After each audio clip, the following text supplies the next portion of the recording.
Second. The host has started. Just give me a moment. Zoom is doing its thing. And Mario, just so I have your last name, is it Mancebo? Yes. Okay, Mancebo. All right. Want to make sure we are okay. 1 second. Okay, just 1 moment for the folks tuning in. Okay, I believe. 1 second. Okay, stream is on. All right. Okay, we are live. Ryan, would you like to start things off? Absolutely. Thank you, Raymond, for coordinating the technology end of this. And good evening to everyone watching us right now on YouTube. We are so excited to be able to bring this debate for the Senate District 1 Democratic primary to you live on YouTube through Ray-ality TV. As a reminder, if you have to click off at any time, this will be available later on my podcast, Behind the Candidates. It's available wherever you're listening to your favorite podcasts, as well as an archived version here where you are right now on the Ray-ality TV YouTube channel. My name is Ryan Lukowicz. That's Raymond Bakari. And we have 3 out of the 4 Democrats joining us tonight. I do want to acknowledge our 4th candidate, Michelle Rivera, who is unable to join us this evening. She let us know about an hour ago that due to the passing of her mother, she's unable to do this tonight and participate. So we send our condolences to her and her family during this very difficult time. And Michelle, I'm sorry for your loss. And, thank you for letting us know that you won't be attending. It is certainly a reasonable excuse. And I hope the grieving process is going okay. For tonight, we expect this to last about an hour and a half. We have several topics to get through, including a lightning round. Raymond and I will be switching off. I do want to remind the candidates and let those know who are watching on YouTube that we have no strict time limits for this debate. We will be giving 60-second closing statements to all of the candidates at the end. The only times we will interject will be if it gets too circular or we're going off topic or we have a follow-up. So just stay tuned for that. Candidates, we don't mean to interrupt you if you're in the middle of a thought, but unfortunately that is sometimes what will be happening here. Candidates, you're able to fact check each other and rebut against each other. This is a formal debate, so please take that seriously. And we look forward to having an engaging and informative discussion about the issues that the voters in Senate District 1 care about. Also, as a reminder, please no background noise, candidates, and either mute yourselves or stay quiet when you are not speaking. And remember that you can jump in at any time if you want to rebut against another candidate. Hopefully that covers everything. I will turn it back over to Raymond, who has our first topic, which is going to be addressing gun violence. Ray? Thank you, Ryan, and thank you to Representative Bia, Jake Basilian, and Mario Mancebo for attending tonight. Those are the 3 candidates for those just tuning in who are here for this debate for Senate District 1, the special election. As Ryan said, the first topic is going to be addressing gun violence. We're going to be doing alphabetical order by last name for this first question, and then we'll do if you went first and you go last for the next one. You'll kind of get the hang of it as we're going on. Starting with you, Mr. Bia, the first question is, what policies would you support or introduce in the state Senate that could reduce gun violence in our state? I think thank you, Ryan. First of all, thank you, Raymond and Ryan for hosting us tonight for this debate. We really appreciate that. And those people that are live streaming from the state of Rhode Island, outside the state, and also that is in our Senate District 1, welcome. So we do have like as part of the legislative body, we have passed like a very strong guns laws in the state. I think we just have to follow it and just make sure that those laws are being enforced by our law enforcement officers that are within the state. So I think the laws that we have thus far so far like is good. I think the key now is enforcement.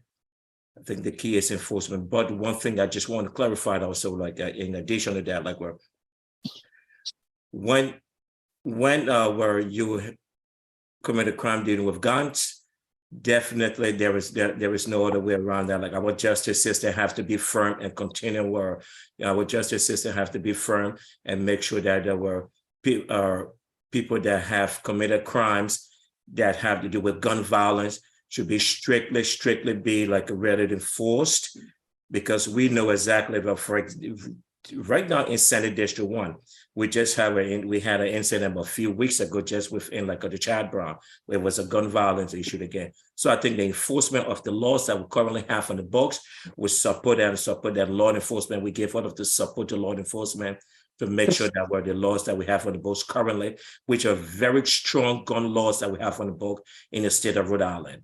And just to clarify, Mr. Bia, let me just stop you there for a moment, and then we'll tie you in, Ms. Basilian. So, Mr. Bia, it sounds like you want to just enforce them. Is there any the current laws on the books? Is there any that you would favor adding in the next session? Yes. So another thing, another law probably I would introduce heading back is where handgun, right? So we're for gun owners. So we're most handguns, most guns that's in.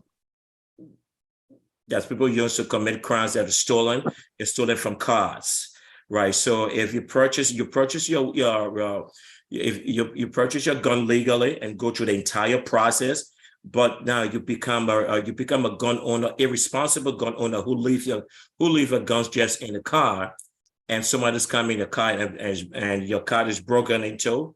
Right, you leave it because Sarah, like according to like data from police report, there's so many handguns that have been stolen from cars. People just leave their guns right in the car seat. So if you're not a responsible gun owner, those are one of the legislation I'm going to introduce. You have to be a responsible gun owner. So those are yes. So safe storage law, it sounds like, if just to simplify for those watching. Correct. Okay, thank you, Mr. Bia. Mr. Basilian, if elected to the state Senate to represent District 1 in the state Senate, what legislation would you support or introduce to reduce gun violence in our state? I think it's a very important question. I've made gun violence prevention a cornerstone of my campaign, and I'll get into that in a minute. But I just want to start by acknowledging Michelle. She's going through a unimaginable loss right now, her and her siblings. And I do think this debate and discussion will be somewhat lacking due to she certainly has a lived experience that is very important to this discussion, and particularly as it relates to gun violence. It's something she's spoken about. So I do want to encourage folks who are watching at home to research Miss Michelle and her positions as well. It's just some very unfortunate and tragic, not that the timing could ever be good with something about that. As far as gun violence prevention goes, Representative Bia is correct. We've made a lot of progress in recent years at the General Assembly. I've been fortunate enough to be at the negotiating table when we talk about getting certain bills across the finish line, such as a ban on high capacity magazines, such as raising the age to purchase long guns to 21. But there is a lot of work that remains, namely, first and foremost, and this has been a discussion point certainly among this campaign, I strongly support getting across the finish line an assault weapons ban here in the state of Rhode Island, something that many of our peers in New England already have on the books. And I think that that's an important tool and new statute to get on the books to prevent mass tragedy. That, along with the high capacity magazine ban that we passed a couple last session, are important steps forward. And I would just like to add that, we are having this discussion tonight because of the also unfortunate passing of Mary Ellen Goodwin. And she was a real champion of gun violence prevention measures in the Senate. It was part of her lived experience growing up on Smith Hill as well. She was an ever-present sight whenever there was a shooting on Smith Hill in her neighborhood. And she was the constant voice in Senate leadership trying to move the needle forward on gun violence prevention. And one of the things that went through my mind when trying to figure out whether I should enter this race was, trying to think about those issues that maybe would be lacking that voice in the Senate, and certainly gun violence prevention would be one of them due to her passing. And that's kind of why I wanted to enter the arena, so to speak, and be a strong advocate for new measures on gun violence prevention. I do want to follow up with you, Mr. Basilian, because for those watching, Mr. Basilian is the Chief of Staff to Senate President Ruggiero. There's seems to be a hesitancy among Senate leadership from the Senate President to get this assault weapons ban passed on the state level. What do you say to someone who's concerned about that? I mean, you're going to be in the state Senate with your former boss. No, I listen, I think that's a fair question. And I will say this, and I've said it on the doors and talking about this. The Senate President's rating with the NRA has gone from an A to an F over the last couple of years. And he has evolved in his positions as it relates to gun ownership in this state. And he has gotten a number of important bills across the finish line. If it was not for his leadership as Senate President, a high capacity magazine ban, red flag laws, a lot of things that have prevented tragedy, quite frankly, especially when you look at the enforcement of the red flag law, something that I literally typed and is now state law. It's prevented suicides. It's prevented other tragedies, individuals suffering from mental health disorders, and allowing law enforcement to go into homes and confiscate firearms. They're important tools. Him and I disagree on assault weapons ban. He thinks it should be done at the national level. I think it should be done at the state level. But I don't think that one issue and that one difference should take away from the immense amount of progress that's been made, not only throughout the last 7 years, quite frankly, of his tenure. So in the state Senate, Mr. Basilian, so in the state Senate, would you pull him aside and say, Mr. Senate President, we really need to pass this. I support this. This is, crucial to my state Senate district for this to pass. Are you going to have those kind of conversations? Undoubtedly. And I think if you were to talk to the Senate President, he would know how I felt, not only on this issue, but one of the things that happens in legislative bodies is individuals, legislators advocate for certain things to pass. And I would certainly be a strong advocate for passing what I see as common sense gun control. And ultimately, he is the Senate President. And so I would be an additional voice, and probably more so than anyone else, quite frankly, in this race, a more trusted voice in terms of advocating for reform. Okay, thank you, Mr. Thank you, Mr. Basilian. Mr. Mancibo, let's get you in on this. What legislation would you support or introduce in the state Senate to reduce gun violence in our state? Well, thank you for having me tonight and to be part of this debate. I basically want to send my condolences to Michelle for her loss. But once again, one of the things I would do at the state level would be to ban automatic weapons statewide, any kind. I don't think anybody needs an automatic weapon to defend themselves. So we are not in the war in Iraq or Afghanistan. And anything that has to do with regulation to prevent people with mental issues, anything that also to prevent the people with history of violence, I will support it to stop our community to keep suffering from gun abuse and killings in the community. So I do believe that we're supposed to be doing that a long time ago. We keep been playing as the politicians. People are in power. People have influence, and they keep been playing the same thing. So far, the community keeping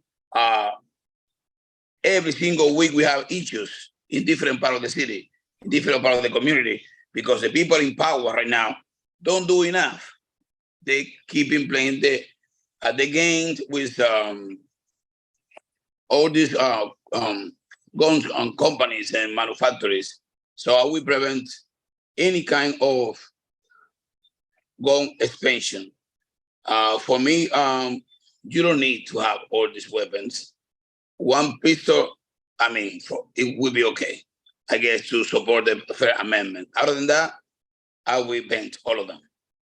Thank you, Mr. Mancibo. So I'm just going to ask about one specific piece of legislation, and then I'm going to ask you all about the other pieces that were mentioned because you kind of all covered similar ground. So one of them was the assault weapons ban that was introduced last session. It didn't get through the finish line. Just a quick one. It sounds like I believe all three you support it, but starting with you, Mr. Basilian, you would support the assault weapons ban next if elected? Correct. I think I would want to play a role in that, a heavy role in that. And I would just state, to let the record reflect, fully automatic weapons they're completely illegal. I mean, they are illegal. We're talking about semi-automatics and assault weapon. Assault weapon is a type of weapon. And I do think that's important. That nuance is important because oftentimes people are trying to prevent common sense gun reform. They start to nitpick and they say, well, you don't really know what you're talking about. So I just want the record to reflect that fully automatic weapons are banned in the state of Rhode Island. And what we're talking about is a particular type of weapon with an assault rifle. Thank you for the clarification. Mr. Bia, would you support that legislation? Definitely, I will support that legislation where those weapons doesn't belong on the streets in Providence or in the state, or whether with Cranston or Pawtucket. Those weapons doesn't belong on our streets. Definitely, I'm in support of that. Mr. Mancebo? 100%. As a mechanical engineer, especially in weapons, I know the devastation the weapon can create. So I went to college and I come in with a master's degree in weapons. So I will bend and support the legislation 100%. Another one of the big pieces of legislation, and Mr. Bia talked about it a little bit, the safe storage law, also introduced last session, didn't get over the finish line. Sticking with you, Mr. Mancebo, would you support the safe storage law if in the state Senate? Yeah. Mr. Bia?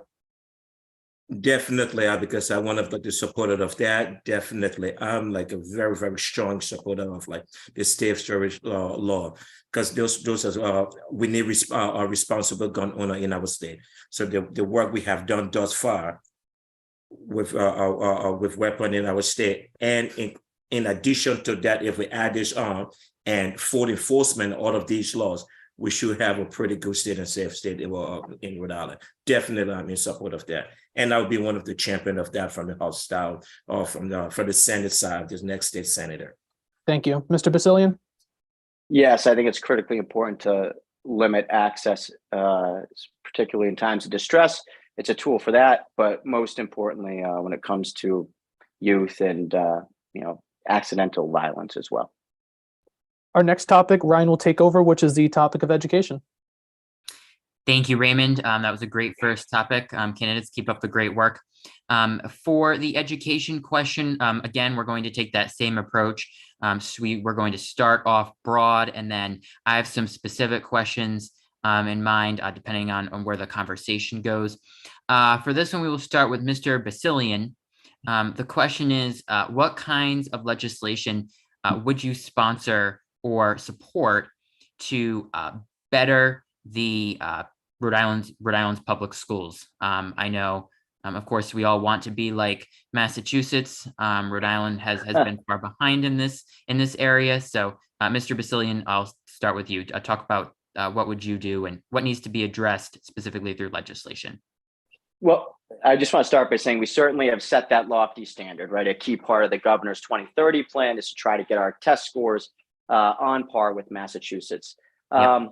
That said, in order to accomplish such what I think, close that chasm, that delta, one of the critical things is that when you look at our schools, quite frankly, they just don't have the resources they need to succeed, specifically in our urban core, where I think an unequitable funding formula exists. The Senate this year, during the last few weeks of negotiation, was able to make some strides with the House in terms of improving our funding formula, due in large part to the work of Majority Leader Ryan Pearson. This has been a project of his ever since he was in the Senate, elected to the Senate in 2012. He was a former school committee member. But I think there's a lot that goes into that formula right now. But more steps can be taken to make it more equitable, particularly when you talk about our ELL students, our English language learner students. I think that right now, there's a double count when you talk about students that are also in poverty. I think if you break those out and you double down on districts and give them extra resources to succeed when you have a disproportionate amount of students that come from those backgrounds is critically important. Our classrooms right now are under-resourced. I think that that's a fact. And quite frankly, when we talk about public schools, I think when it comes to the city of Providence, we need to return our focus to public schools. A lot of consternation, a lot of debate over the last 3 years has centered around the expansion of charter schools. The very fact of that matter, and we talk about an expansion plan that goes to 44% of our seats being charter school seats, is that we are starting to lose focus on our public schools. And that is a core function of any government, is to provide a strong public education. And I think it's very important. It all starts with resources, though. So any discussion about public education in the state of Rhode Island, specifically in the city of Providence, must start with improving the funding formula and making it more equitable, quite frankly, for students of color and first-generation students, largely which comprise our classrooms in the city of Providence. Gotcha. Thank you for that. Let's get Mr. Mancebo on this. Your thoughts on legislation for education, and feel free to address any of what Mr. Basilian said as well. Basically, the student of Providence being suffering for years and years and years. And yeah, the people in the Senate or the state been talking about forever and to try to fix it. The problem is that they don't change the formula. They have to change the formula of distribution of the money. All the money keep going to different towns that don't have the level of poverty and doesn't have the level of immigrants that come to the state all the time. So we need to change the formula. We need to find better resource for the city of Providence. I do not believe to increase the charter school is the solution, because charter school using the same money of the public school. The solution is to find more funding, and for that we have to use the money that the state sends to other part of the city, or the state, or the municipality, like Newport, Portsmouth, and all these places. They don't have too many charter schools. They do have public school. Whatever happens is they have more resources. They have more money allocated in their town. They have more resources. So we have to really sit down and change the way we do business at the state level. And that's what the people don't want to hear. So you being on the state level and at the state level, and please, you don't do enough. So people that have been doing the business already, they want to keep doing the same business. If you do, okay. Thank you. Mr. Bia, sounds like Mr. Mancebo doesn't think you as a representative have done enough to push for funding formula changes. What do you say to that? And then talk about legislation in general you would support. I'm sure as a principal, you've been waiting for this topic.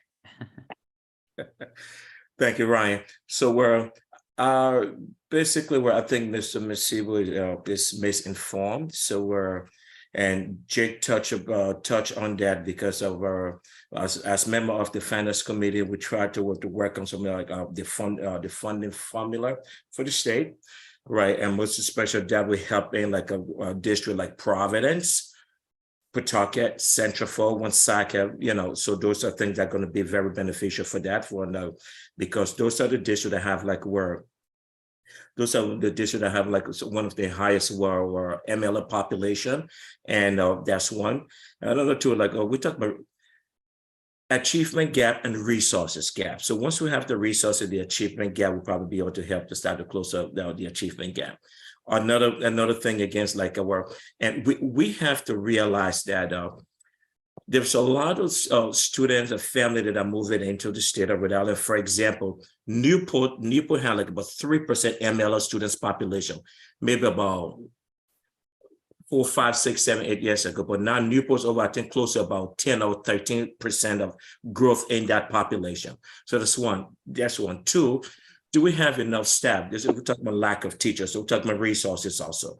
Right? Do we have enough teachers that have an MLS certification to be able to teach our students that have the highest population within Providence, Pawtucket, Central Falls, right? So what I did as a state rep was I did pass a legislation 2 years ago to streamline the ESL certification process for teachers. So what that means is teachers that have been teaching for their entire career, 20, 25, 15 to all of those years, right? They don't have to go back again to school, right? Because this is what was on the book earlier. They have to go back to Mr. school. Bia, could I just stop you there? Could we, I know you want to probably tout that accomplishment, but is there any legislation, forward looking, that maybe you have supported in the House and it hasn't gotten passed yet, or something that you would really try to prioritize in terms of education for the upcoming year? Every education bill that have sponsored in the House have passed both the House and Senate that actually support the students of the state of Rhode Island. Now, one thing that need to be enforced through other districts is for this ESL certification, because it has a greater impact on our testing schools, because over 50% of our population, our students population, most especially in Providence, are ESL students. So if we have lack of teachers to teach those students, then we have the gap. So to improve that, so I've passed that legislation already, just now for districts to start enforcing those legislation. Mr. Basilian, it Right. sounds like Yep. Go ahead. Oh, no, you asked your question, and then, yeah, I'm happy to continue the education discussion. I think it's critically important, especially as it relates to Providence. Yeah, I was going to ask you, it sounds like Mr. Bia thinks he's a pretty effective legislator, getting all of his bills passed on education through the House and Senate. So he's already had some experience, apparently. What do you say to that?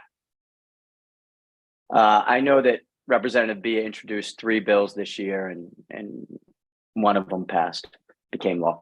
That said, one thing I think that's critically important when we talk about education is we talk about more predictability, especially as it relates to our public schools. Just this week, we learned that approximately 200 teachers right here in Providence will be resigning. And with the school week less than 2 weeks away, I think that puts a lot of parents, a lot of teachers, and probably a lot of principals in a very precarious situation, because we don't know necessarily who is going to be at the head of those classes now.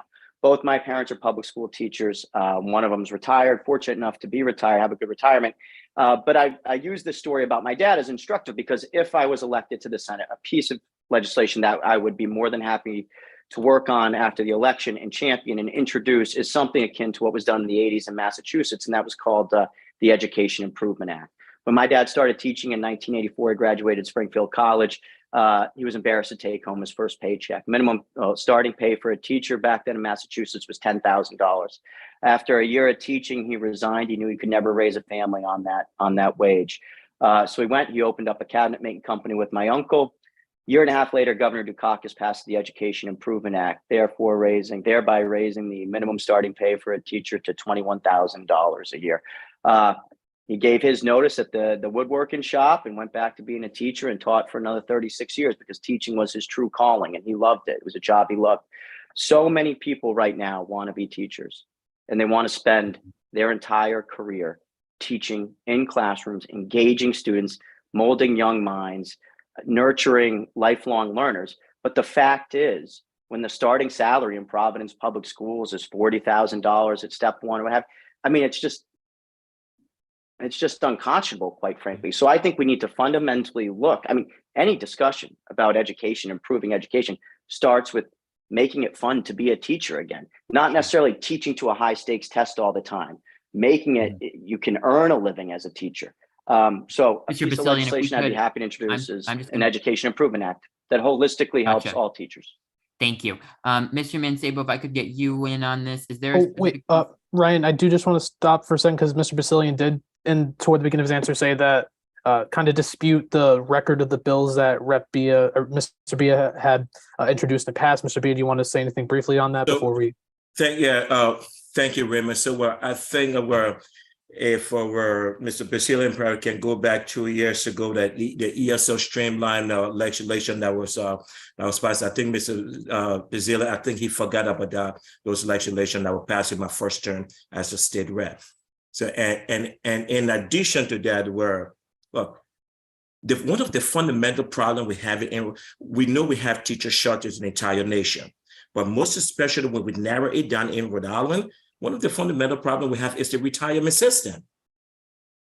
So we have to take a look at, because people that are graduated in education, you look at the retirement system in Massachusetts right next door, and the retirement system in Rhode Island. Young teachers that are graduated from Rick, everybody, they prefer to go to Massachusetts to teach because the retirement system is much better there as compared to Rhode Island. So to be encourage teacher salary, I do agree for that. Then we go. And the retirement system also, that's one of the pivotal things that we should take, that I would be taking a look at as your next state senator. Okay. Mr. Mancebo, I'd like to get back to you. Sounds like these men in their roles have been working quite a bit on the funding formula. And you know, I want to know if you wanted to address anything that they had to say about it. Well, basically, as a teacher, I teach in Providence School Department for over 16 or 17 years. As I thought correctly, probably 18 years. As a teacher, we suffer a lot listening and all the promises that come from the state level. And we didn't see nothing yet. And it's the representative that he did something. Congratulations. So far, we don't have any results in the community or in the school department, or we don't see nothing different yet. So once again, as a politicians, we like to talk a lot and make everything look so beautiful. At the end, you go to the school department, they don't have the funding, they don't have the money. And like he say, or both of them say, teacher doesn't have a very good salary and nobody cares. Teacher doesn't have a resource. Teacher being abused, all right, and on the estimate forever. So as a teacher that was in the classroom for many, many, many years, and that's one of the professions I really love. Okay.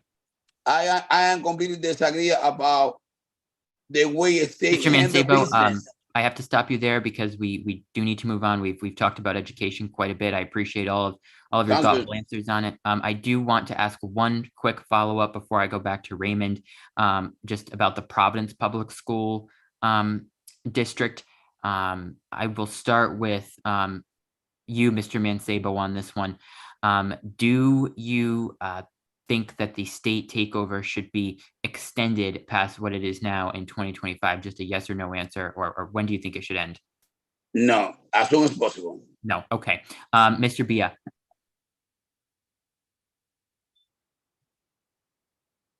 What's the question again, Ryan? It is, when do you think the Providence school system state takeover should end? If you could. Yeah, it's in June of I think June of 2024. And that's when it's I believe supposed to expire right now. So you wouldn't support. Gotcha. And Mr. Basilian? I agree with Mario. I think it should have been over yesterday. Gotcha. Okay. Raymond, I will give it back to you now.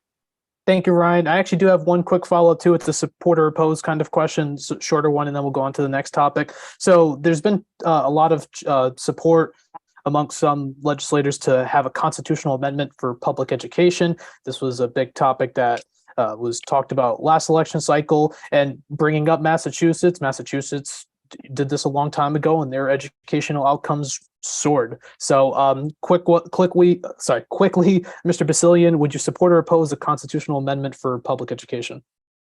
Absolutely. It's passed the Senate the last 5 years. Mr. Bia? Admired in the House.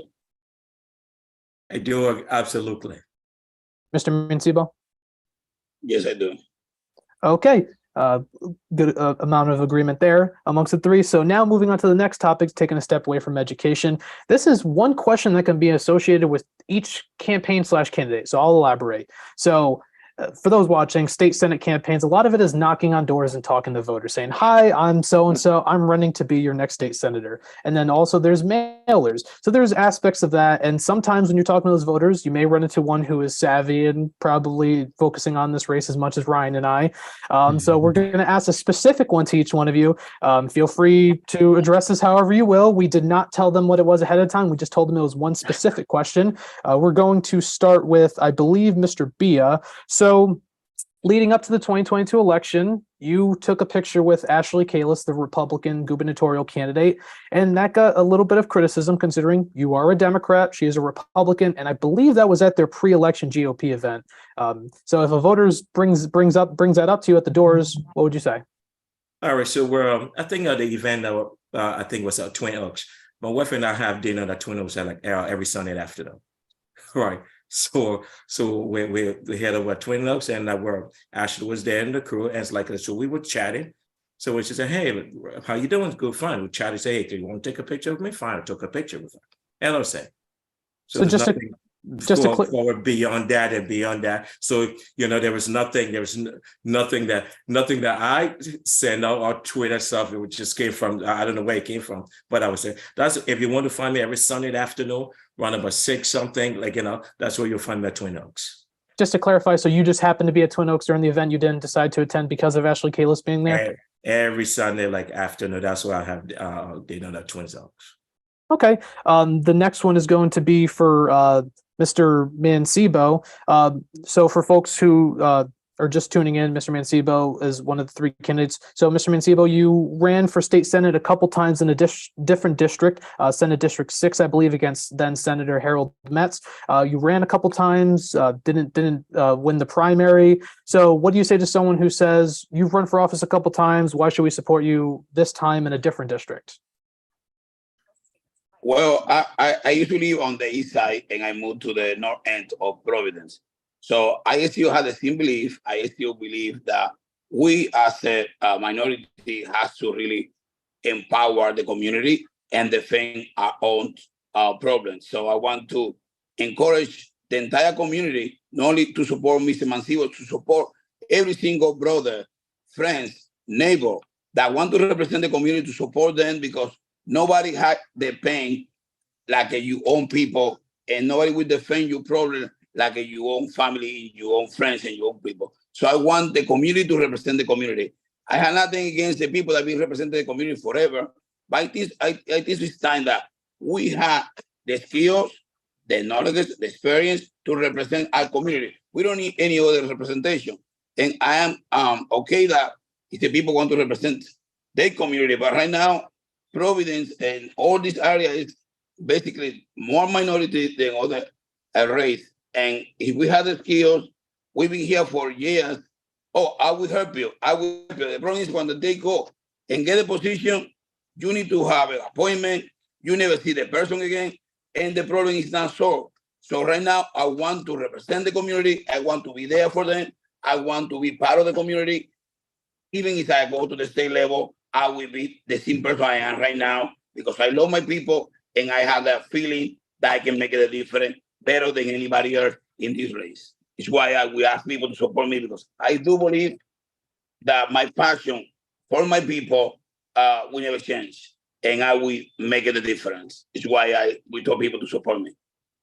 Thank you, Mr. Mancebo. Mr. Basilian, as we had mentioned earlier on in the debate, you are the chief of staff to Senate President Ruggiero. He's seen as more of a conservative Democrat who's stopped a certain number of legislation that a lot of Democrats have been, clawing and vying for to become law. What do you say to someone who's concerned that you worked for a conservative Democrat who's gutted or stopped a lot of bills that had a lot of support? All right, so let's break that down, because I do get this question a lot. And I think I usually start by talking a little bit about the record the Senate president has had, because I think that's a common misconception. I mean, certainly people can characterize his politics however they want. But gutted, that leads me to think about his record on the environment. And I think about how the Senate has been a champion on the environment and combating climate change during his tenure as Senate president, starting with the first chamber to pass Act on Climate, which set net zero targets for 2050. We were a leader in the nation on that. He was the prime sponsor of the Renewable Energy Standards Act, which set 100% renewable goals for our state by 2033, which is the fastest in the nation.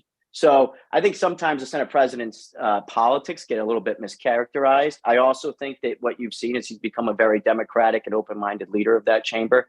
Earlier this year, he was the deciding vote in a Senate Judiciary bill dealing with reproductive health. And that's an evolution of certainly his position. But, I think, sometimes credit isn't given where credit is due. The Senate president and I are going to disagree on a whole bunch of things. We already have over the last 7 years. I've worked as a senior staffer in the Senate and tried to advise him. And he's taken that advice at times and other times not. And that's his role. I think Mr. about Basilian, the assault. if I could just, Yeah, I think about the assault weapons ban that we. Oh, sorry. Go ahead. If I could just stop you there, I know you said the assault weapons ban you disagree with him on. Is there anything else any specific bills that you can refer to? Of course, I was going to get yeah. Certainly repealing the tax cuts for the rich. Back in 2006, we lowered the top tier tax bracket here in Rhode Island to be more competitive with Massachusetts. Actually, in fact, brought it under Massachusetts. That we thought that would cause economic growth. I often tell people, look what happened in Massachusetts over the last 16 years since we did that, and look what happened here. And I think the evidence shows proof positive that is an effective strategy for catalyzing economic growth. The Senate president would happen to disagree on that. I think I would be a good advocate in terms of repealing those tax cuts. So I usually start with the assault weapons ban. I then talk about issues dealing with economics, usually repealing tax cuts for the rich. Gotcha. I think you all pretty much addressed your criticisms well. If Raymond, I don't know if anyone has any last words before we move on to the lightning round. Yes, basically, I want to say something quickly there. Sure. That is good. That is good that the Senate is working for the environment, but we really need somebody now. We need a champion for the poor community. We need a champion for the school, all right, and the people of Providence that are in disadvantage. So we need change in the community, not really too much change in the environment, all right. And Jacob, it's okay, but remember, he's the one that launched your campaign. So you are in this because he wants you to be the next senator. So that's not true. That's categorically false. I saw that in the news. No, that's not true. I want to answer that. Please, yeah, without the back and forth, Mr. Mazzebo, anything else you want to wrap up that on? Then Mr. Basilian, we'll let you get a quick response. Yeah, basically, I was saying that we need somebody now that really care about the community. Somebody that really will work with the poor people and make it a difference. We have a problem in housing. We have a problem in schooling, in safety. So we need somebody that really are from the community that care about all the problems that we have. We don't really have the time to be thinking about all the issues that they've been done forever, but don't help us as a community. So I'm sorry, but we need to concentrate in this part of the city, in this part of the people that are in trouble right now. Thank you. Okay, thank you, Mr. Basilian. He said that you were the handpicked successor. So do you want to respond to that? Yeah. First of all, I categorically agree with Mr. Mancebo that we can't afford to wait. The folks in Senate District 1 can't afford to wait. They need someone who's going to be able to go into that Senate, fight on day one, work on day one, get things done on day one. And no one in this forum right now knows the job of a state senator better than me. I can tell you that 100% confidently. That said, listen, the end of April was a very trying time for the state Senate. We lost our wit, our heart with Mary Ellen Goodwin's passing. It was a kind of a time of a lot of questioning for all of us.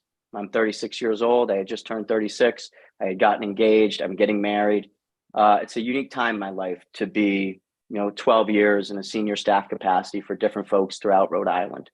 And I took a step back and I saw the folks that came out from Smith Hill and Elmhurst and the North End and paid their respects to Mary Ellen, a champion and a beacon of hope for that entire Senate district.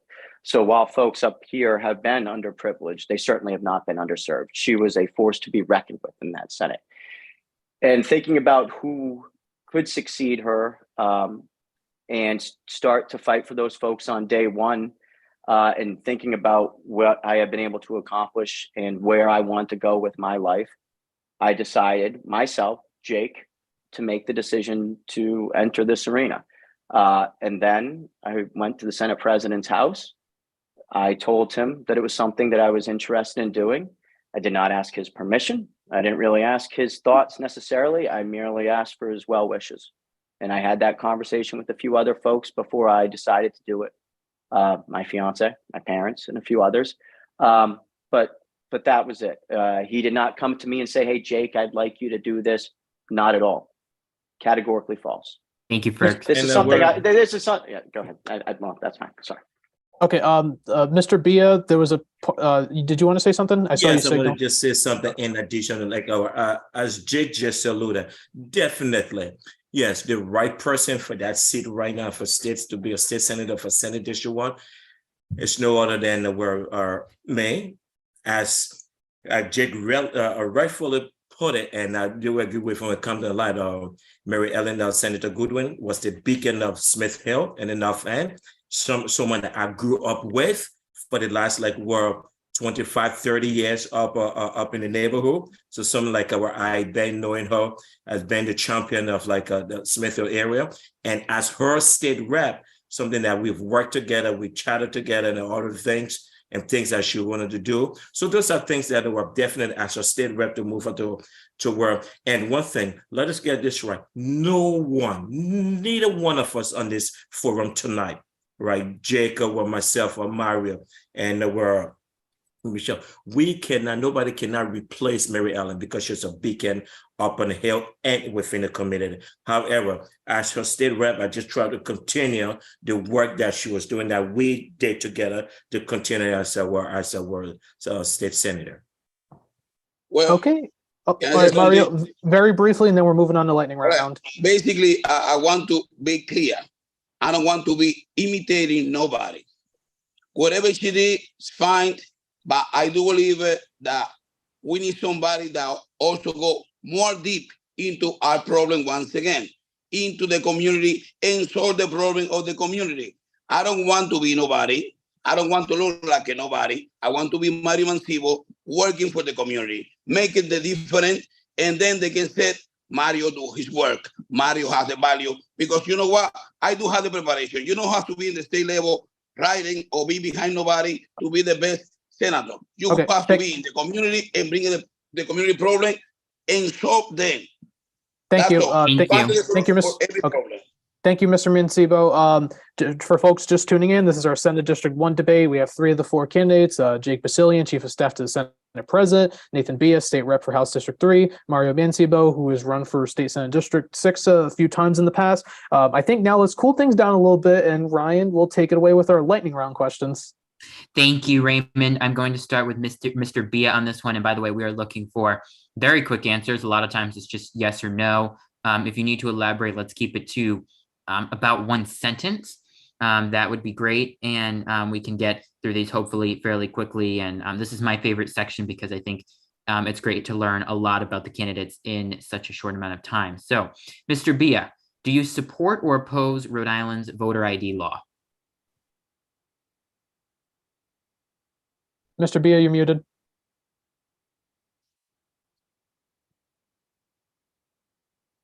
Okay, there you go. Good. We need to make it easier for people to vote, not harder, and I'll oppose the voter ID law and trust our Secretary of State to run a secure, so that's a no election. Yeah, yes. Okay, Mr. Basilian. Oppose. And Mr. Mancebo. Oppose. No. Gotcha. Okay. We are now going to Mr. Basilian for this one. You can elaborate a little bit. What do you support in terms of changing Victory Day? Do you support getting rid of it altogether, keeping it, or changing the name to Peace and Remembrance Day? I think we need to take a fresh look at all of our state holidays. I think you saw this year we passed Juneteenth. We finally got that across the finish line. Listen, America is a place. What makes America unique is it's a place where people come. They're united by a document. Yeah, our Constitution. There's no common ethnicity here. No? I think we should reframe it 100%. Yeah, and think about celebrating something that makes us diverse. Gotcha. And not necessarily just. All right, Mr. Mancebo, same question. I will change it. No. So do you support changing it to Peace and Remembrance Day? Yes. And I just want to clarify for Mr. Basilian, because you said you wanted to change it to something diverse. Did you want it to be for a different holiday or change the name? I think something that doesn't celebrate the atrocity, the human atrocity that occurred, at the end of World War II would be, it's a different time now.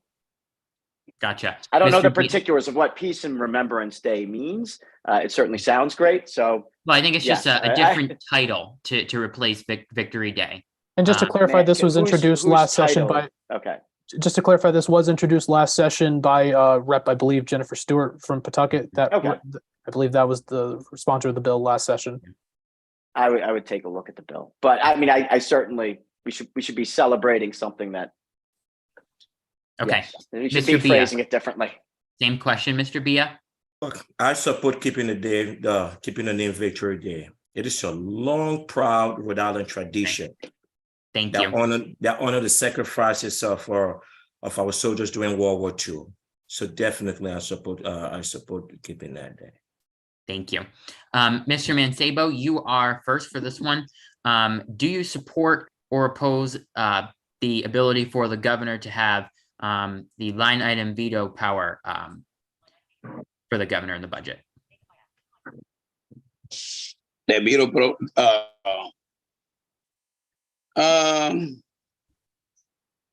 I don't. You don't. Okay, Mr. Bia, same question. I do not support the line item veto. Definitely, the system we have right now. Gotcha. The preferred system, and we'll continue with that. What we have. Mr. Basilian, same question. I don't think it's a perfect system, but I oppose because it weakens the power of the legislature. All right, Mr. Bia, we will start with you on this one. Are you in favor of ranked choice voting in Rhode Island? I know this has been a big topic within the last couple of months. Can you repeat that again, Ryan? Are you in favor or opposed to ranked choice voting? In support of that. You support it. Great. Mr. Basilian? I oppose ranked choice voting, but I support some sort of earning a majority to win. So either a runoff or something of that nature. I think ranked choice voting could be confusing to traditional Democratic voters, such as seniors and first generation immigrants. It looked like Mr. Bia, you wanted to say something? Yeah. So is that a yes or a no? Because this is like a. I said I oppose ranked choice voting. Okay. Yep. Okay. I think that was clear. Mr. Mancebo? I do. You support it? Yeah. Okay. And then I have one quick one because I think we skipped over for a second. Starting with you, Mr. Mancebo, are you in favor of or opposed to term limits for members of the General Assembly? That was going to be my next one. Oh, my apologies. It was in a different order on the document. Sorry. Yes, it was. I know. Go ahead. Mr. Mancebo, support or oppose term limits? I do. 100%. I do believe people don't have to be there forever. So basically, I do believe that the population grow and people get different ideas and the economy and everything is changing. We're supposed to bring a new leaders to the Senate. So I do. I just supposed to have. And by the way, as a part two, do you support a certain length? Do you have a year of a number of years in mind for how long a senator should serve before they give it up? I do 4 to 6 years is enough. Perfect. All right. 6 years will be enough. Mr. Bia, same question. Yes, I support term limits. Any specific amount of years? And amount of years. Yeah, probably. I think max like 5 terms. That would be like about 10 years. Yeah, gotcha. Yeah. Mr. Basilian, same question. I oppose term limits. I think the only qualification for running for office should be you're a bona fide resident of the district. I think every 2 years running is a good thing. Anyone who wants to be able to run for office should just have to live in the district. Great, Mr. Basilian, this is our last one. It's a fun one, and we will end it on a much cooler note here. What is your favorite restaurant in Senate District 1? Favorite restaurant in Senate District 1? That's a tough question.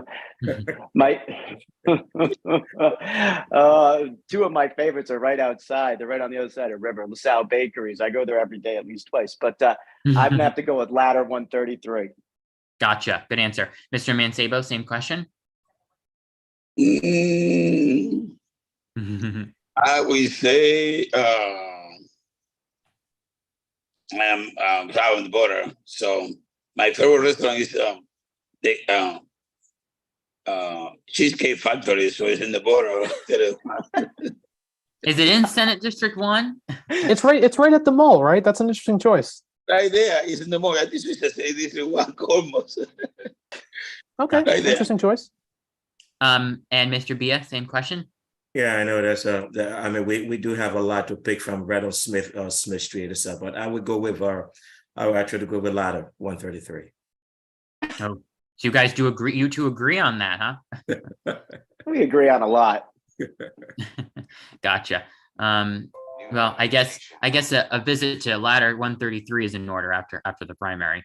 And then if you're still hungry, go to the bakery. I'll meet Representative Bia there. Well, perfect. All right. Well, we'll plan it.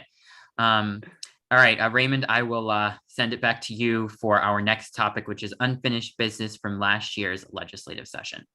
Thank you, Ryan. We're going to start off with Mr. Basilian for this question. So one of the unfinished bits of business from last session was Leobor. There's a lot of debate around what the fate of it should be, whether it should be repealed, reformed, or stay the same. Where do you stand on this conversation? And if, say, for example, your position isn't likely to pass, how would you compromise? I think the only position that's likely to pass at any point in the near future is reforming it, and that's my position. I think that the Senate bill that was passed overwhelmingly, it was in the dying embers of session, but it took 3 years to get a bill out of either chamber. We finally got it out of the Senate. Made some critical reforms, namely putting members of the public as members of the hearing panel, also extending summary discipline from 2 days to, I think it was 14 or 15, I think it was 14 days. And then also some record keeping that is critical. And I think one of the things that we lack when we talk about reforming Leobor sometimes is evidence of record. And so one of the things that bill did was start to build record of evidence with some sort of administrative record keeping. So I wholeheartedly support reforming Leobor. And I think that that's the only logical next iteration of that statute. And just to clarify for the folks watching, Leobor is an acronym for the Law Enforcement Officers Bill of Rights. It's been a big topic in Rhode Island politics over the past couple of years. I do want to follow up with you, though, because you are, not trying to, we're not picking on you because your position, but you are the Chief of Staff to the Senate President, and it didn't pass. Is there any insight on why it didn't clear that hurdle? It did pass. It passed the Senate. Oh, no. Oh, okay. It didn't pass the House. Okay. So my apologies for that. Yeah. So that one's actually, but that's fine. But can I elaborate? Because I mean, I have had a front row seat to this discussion, and I think it is abundantly clear and abundantly important that Leobor reform is necessary. I think the public is crying out, certainly for that, if not a full repeal. And the legislature has acknowledged that. The Senate moved forward with a bill, passed it out of committee after years of deliberation, was able to pass it through the floor. And the reason why sometimes it takes so long is there are a lot of competing interests too. And the bill that was passed makes substantial progress. And I would be welcome to talking about any sort of reform bill, certainly. Certainly if it went further too. So, Mr. Bia, I'll ask that follow-up to you for the House. My apologies for the mix-up for the folks watching. I had that mixed up with another piece of legislation. So, Mr. Bia, we'll start off with your stance on the fate of Leobor, and if you want to talk about maybe any insight you have from the House side of it. And then I was one of the co-sponsor of that bill also. But I support we're not repeal, but it's reform. And I'd also support Representative Ray Hall's legislation, which is it's a compromise bill that will protect police officer due process right while making sure that city's government can fight any bad police officers, who would abuse their power. So basically, it's like the whole reform. That's why, as you know, Rep. Hall, he's a Providence police officer. So that's why I think his bill is like a compromising bill. I think something that we should take a look at and move forward, and hopefully that it passes in both chambers next section. Mr. Mancibo, where do you stand on the fate of Leobor? I do believe it has to be reformed. Whatever I know so far and hear from the community, it's not good enough to the sake for the community. And people want more change, and people want to be sure that it won't be abused, and the police will be held accountable in case they abuse the power and do whatever they've been doing as the business.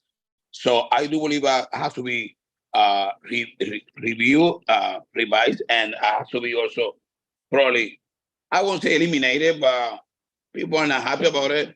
Even if they spend 3 years, they can spend another 3 years. Hopefully, if I go to the Senate or when they be there, we can expedite it so we can do it faster and don't waste too much time. But has to be better and has to be changed. Has to be reviewed because it's not good enough for the community. And we are here for the community. We are not here for the Senate. We are not here for the people in power. We are here to support the community and help the community. So I do believe 100% has to be reviewed and has to be changed. Any specifics that you would like to see changed? Oh, we explained the entire life right here. I will leave it from that right now. Okay, so just look at it and review it, and then as you get in there, I you'll... do have to be reviewed. You go to every single specific. So I really doesn't have it right here now, but to be specific. Okay. And I wasn't prepared to be specific in every single detail. Okay, totally fine. Sticking with you, Mr. Mancebo, bottle bill last session didn't end up becoming law. Where do you stand on that piece of legislation? Which one? The bottle bill. I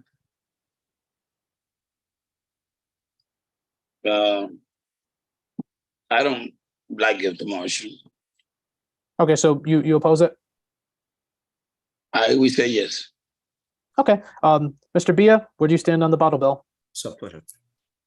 Support. And Mr. Basilian, what are your thoughts on the bottle bill? Where do you stand on it?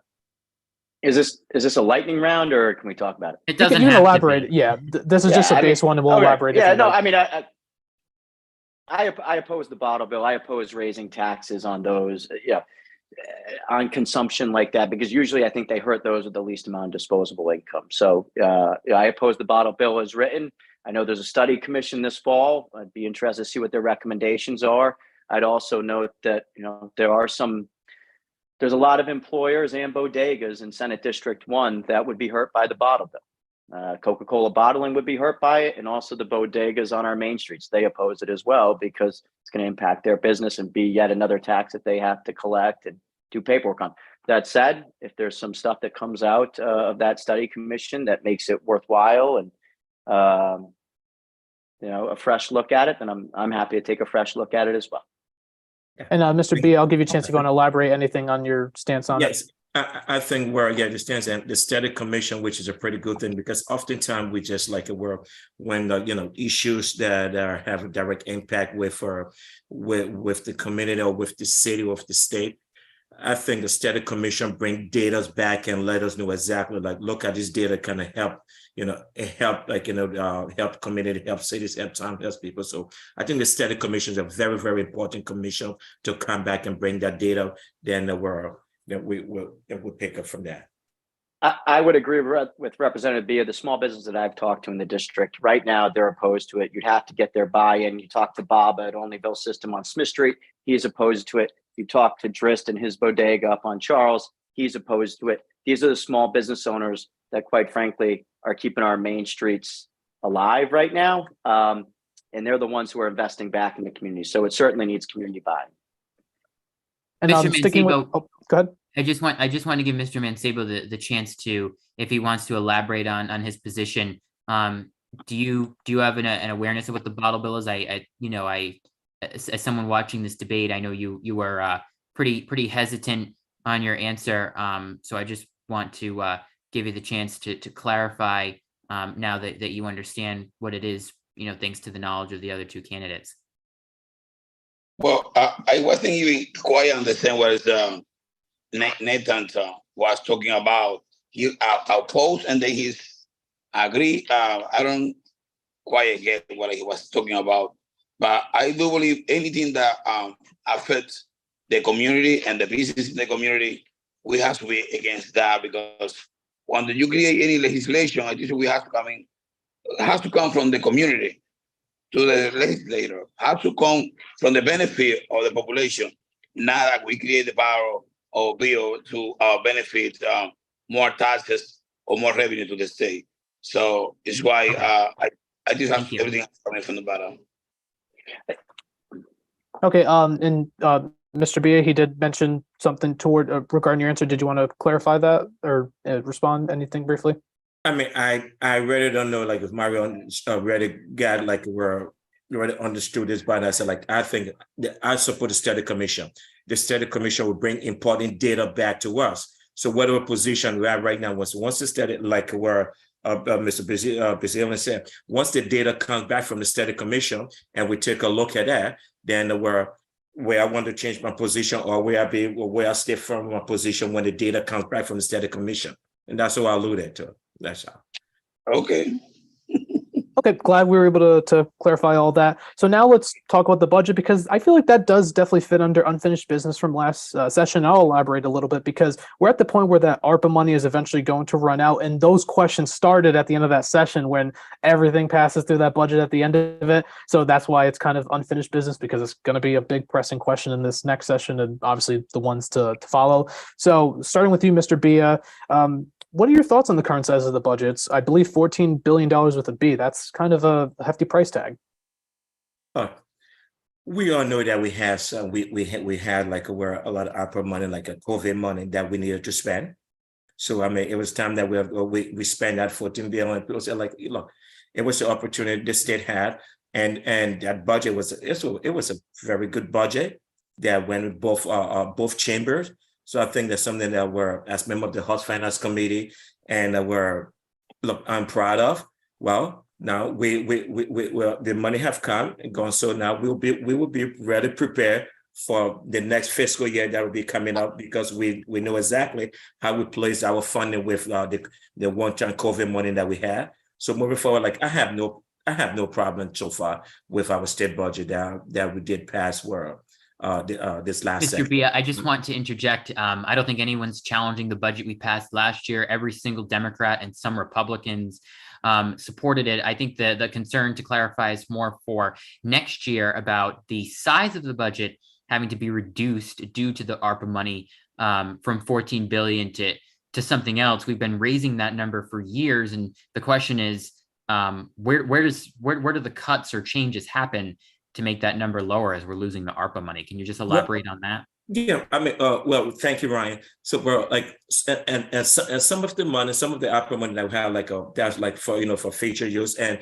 once we get back, because like Ryan, as we know, things change, things evolve, system change. Like our so if I sit here right now and like because if I do have a magic wand, I would be pretty good. But right now, if I sit here right now, I say like and promise an X, Y, and Z, something that then change my mind later when it comes on the budget, because like you talk about employment, you talk about wages, you talk about employments and every other thing else, and services, wraparound services, like there's a tons of things. A lot of things goes into preparing a state budget. So the ARPA money we have this year, we spend it and we kind of subside certain areas that we don't have to even take a look at it when we come for the next fiscal year. So, but those are things that once we get, I think that we will be the state Rhode Island right now with our budget, which is past and the future. I think this ARPA money kind of help us to kind of for us to move forward, because there are certain things that we took care of in the ARPA money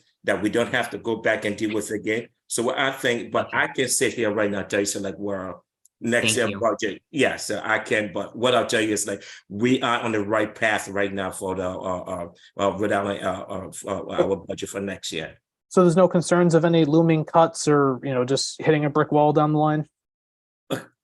Look, when you kind of line up budgeting, there are certain things that you gave and take, you cut certain things to be balanced, everything like, and every department, every agency, everyone's not going to be happy with any state budget, but at the end, make sure that the ultimate goal is to make sure that the state is functioning in all facets, from the governor's office to all agencies and services in the state, wraparound services, every other thing else. So I think that I think the budget that we for next upcoming budget, we will be Rhode Island is in a pretty good shape right now for our next budget cycle. Do you think 14 billion is too high? With one, I don't think it's too high with one-time ARPA money. But if there is no ARPA money, it is too high. But with that money, definitely. So that's how I'm taking a look at it. With ARPA money, it's federal money that we have to take and spend, and we did that. But without ARPA money, then yes, it is hard.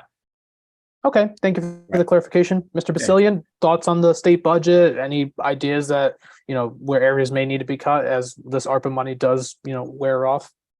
Yeah, I mean, I think that's why it's so important that when you talk about ARPA funds and one-time federal money, that you use it on one-time solutions, so you don't create recurring costs, because at the end of the day, citizens of Rhode Island, do come to rely on expanded social programs or expanded coverage and that sort of thing. I do think the size of the budget will naturally decrease over the next couple of years as ARPA funds work their way out of the system. I think Representative B is absolutely correct about that. Large swaths of those ARPA funds have been set aside to build housing. So they're working their way through housing organizations, NGOs. Other swaths have been used for capital asset improvements such as DCAM and RICAP. So the budget itself, that $14 billion number, if we did nothing, will just naturally go lower anyway. Do I think it's too big? I think it's a fair reflection of the needs of our community right now. It's a fair reflection of the needs of our state as it emerges from a pandemic where we did get federal funds to help us help sustain ourselves through it. It's interesting, for the first time in a long time, we're starting to see operating surpluses. And so we're finally being confronted with, what are we going to do when we have an operating surplus? Earlier this year, we had operating surplus. Revenues exceeded expected expenditures by hundreds of millions of dollars. I think the first place we should put that is back into our pension system. I think we need to get that adequately funded as quick as possible. I think what we've also seen, first through Treasurer Magaziner and now Treasurer Diosa, is that our systems perform pretty well. So I can think of no better investment of taxpayer money than in a system that's garnering, say, 8% return on its money. So I think that's a wise place to put any surplus dollars. And I think that that's an interesting thing we're being confronted with at this juncture. And just Mr. to pin Basilian, if I could just... I was just going to say, just to pin it down a little bit, because looking at a budget in, say, 2015, it was, I think, around $8.89 billion, and now it is $14 billion. Aside from COVID, it's still been going up regardless. Any concern? That's fair. There may be someone watching or that you knock on a door of that's fiscally conservative and says, that's why fine. is it continuously going up? It's interesting because we've actually cut some taxes over that time as well. So there's a lot of organic growth in our economy. We phased out in its entirety the car tax. Taxes. We've eliminated 85% of the tangible tax on small businesses. So we're actually cutting taxes. At least, certainly the most draconian ones, the ones that hurt those with the least amount of income, the most regressive taxes. I'm actually a champion. One day I hope to be a champion of progressive taxation, where we see more equity in our tax structure. I've already said that I support repealing the tax cuts for the rich, so that we can give our working families more of a break. I think we need more tax brackets, not fewer. And I think we need to raise taxes on the wealthiest individuals in our society and lighten the load for those at the lowest rungs of the socioeconomic ladders, trying to work their way up that ladder and make it as easy as possible. I do want to get Mr. Mancebo in on this, but just quickly, Mr. Basilian, in 20 seconds or less, just to clarify. Of course, I know you referenced the building of housing, but that will have to continue after next year. I think our crisis in that department goes beyond probably what the money that was put in the budget. So do you think that raising taxes is going to be the way to basically sustain the amount of money and need in the state? And I mean, when I say raising taxes, I mean just for the rich, like you said. Yeah, I think that's a great opportunity to explain actually a new tax that we put on the books a couple of years ago. Senator Meg Coleman had a great bill that worked its way into the budget, raising the conveyance tax. And actually, for the first time, we have a predictable funding stream to fund housing production and homelessness. But we need more. It's a critical need, not just in Senate District 1, but certainly throughout Rhode Island. So yes, I could see myself supporting tax increases on the rich to fund housing production, to fund increased education funding, which has been a bill that's been introduced in the Senate before. And I certainly think as you go door to door and that issue comes up, anytime you can tie, if you're going to talk about raising taxes on a particular class of individuals, an exorbitantly wealthy class of individuals, and use that money to fund something else, I think that connection makes it easier to talk about on people's doorsteps. Gotcha. And certainly most people's doorsteps that we talk to around here, Mario and Representative Bia would agree, those folks are going to be helped by that tax change, not hurt. Mr. Mancebo? In terms of just to give a bit of context for the question, the budget's currently $14 billion with B. What are your thoughts on that price tag? Do you see any, cuts moving forward if you end up being a state senator? And by the way, you're muted. Just want to let you know. Mr. Mancebo, you're muted. I'm sorry. It's funny to see. Okay, thanks. It's funny to hear all this money, and one of the things I would do as a state senator is to follow the money. I want to ensure that money help the community and reach the community. Because a lot of the time we talk about this big budget and we don't find the money and we don't see the difference in the community. So basically, no, I think so we need that money to keep improving the well-being of the community in general. So even in Providence and other part of the state, but I do believe that we have to increase the tax revenue for the rich so we can have more and better funding for the schoolings and housings and homeless people to the entire state. Just to clarify, you're content with the current size of the state budget? I would say yes. Okay. I don't want to be less, but once again, I want to remember you that I am disagreeing with the formula. Even if the representative, Nathan said that they fit the formula, I have to review the formula to be sure that we have a fair distribution of the money for the poor people in Rhode Island, especially to Providence.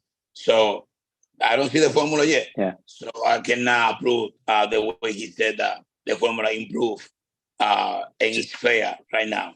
So basically, I disagree with him about that. I have to see it. And that is all the questions Ryan and I have. We're now, can you believe that 90 minutes has already gone by? So now we're going to give each of the candidates a 1 minute closing statement. Yeah, so quickly to where I know you're about to give it a closing, but I just wanted to just chime in exactly what Mario just said. I mean, at this time, if Mario hasn't actually invested his time to go and take a look at the formula, what it is right now, actually running for state senate. I mean, Mario, I think this is, I don't know what to say about it. Mario, anything? I'd like to please. All right, Mr. Basilian, please. All right, Mr. Mancebo, quick response. Mr. Basilian, you'll get last word, and then we're going to closing statements. Mr. Mancebo. He said that it's completely fair. Fair, that means it's an equal distribution.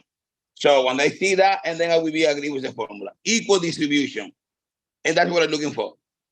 Okay. Mr. Basilian, any last words? It sounded like you wanted to add something. Yeah, no, that's fair. And I would certainly say to Mario, if you're going to talk about getting more money for Providence, more money for education funding, that budget is certainly going to go over $14 billion. That's just a fact of life. And I would certainly say when it comes to investing time as it relates to the state budget, I'm looking at the budget votes on the state budget before the House of Representatives, and Representative Bia didn't vote on a single article. Mr. Bia, you want to respond to that? Looks like we're going to be going a little bit over. Go ahead, Mr. Bia. So let Mr. Basilian kind of specify exactly which one I go ahead and vote for. Mr. Basilian?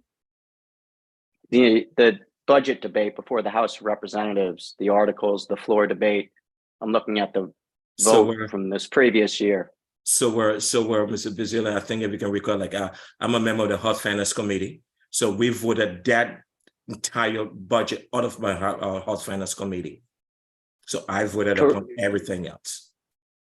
So the floor debate. The floor debate, I had a family emergency that night.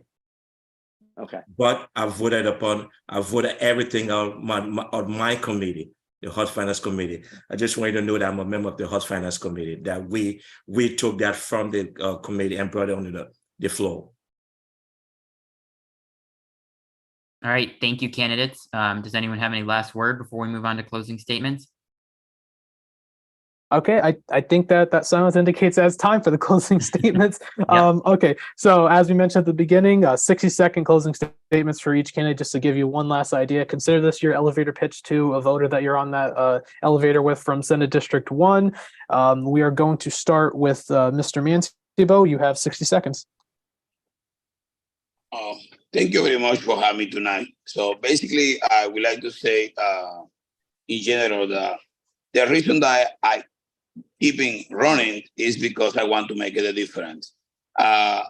When you come to this country and you embrace the community and you fall in love with the community and the people in the community, you can be more than the friends. You come in to be a family. You come in to be a member. Doesn't matter you're born here or you don't born here. So basically, I love these people. I love the community because they are my people. And I feel the pain in my chest. I feel the pain in my heart every single day when I see people struggling all the time. And once again, I am tired about all these people coming as a career politician telling me, oh, I will do better, support me, I will change this, I will change that. And guess what? They don't change anything. So I've been here for over 25 years and I don't see too much change. We put one people, another people, and they don't make any difference. Basically, whatever I want to do is make it a difference, keep doing whatever I'm doing so far with the community and support them from the state level. Mr. Mancibo, thank you. Okay. Next up is Mr. Bia. You have 60 seconds for your closing statement. You're muted, Mr. Bia. First, I want to say thank you, Raymond and Ryan, for hosting this event tonight. And we're as a fellow at Rhode Island College, we're grad Raymond thing, and we're hoping that Ryan also at North Kingston High School. We're hoping that he should probably be a fellow anchor member. We'll see. Okay, so thank you guys for this. It's been very great. So look, I'm running for state senate for the same reason I became a teacher, a school principal, and then a state representative, to give back to my neighborhood, the neighborhood I welcomed in 19 years ago, the North End and Smith Hill, right? When I was 19 years old, I came to the U.S. as a refugee. So the Smith Hill and the North End community welcomed me, even though I grew up on the other side, we're on Smith Hill, but the North End, from Smith Hill to the North End. But as a state senator, right? As a state senator, I will work to make sure that every child has access to a high quality public education.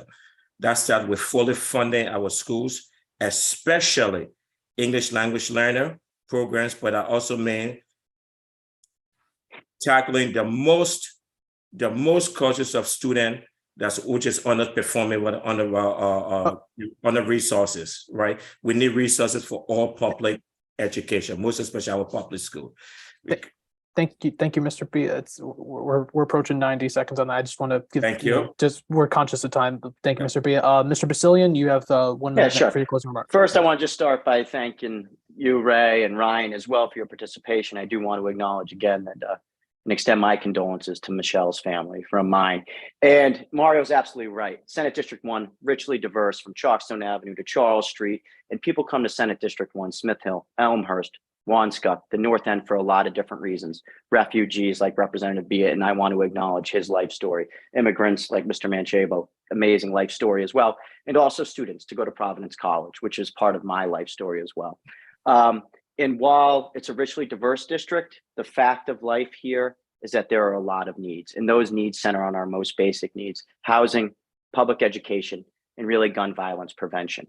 And if I'm elected to the state Senate with the support of the residents of Senate District 1, I'm going to fight every dang day to move the needle on those issues. And I'll be a champion that can hit the ground running on day one, undoubtedly. Thank you, Mr. Basilian.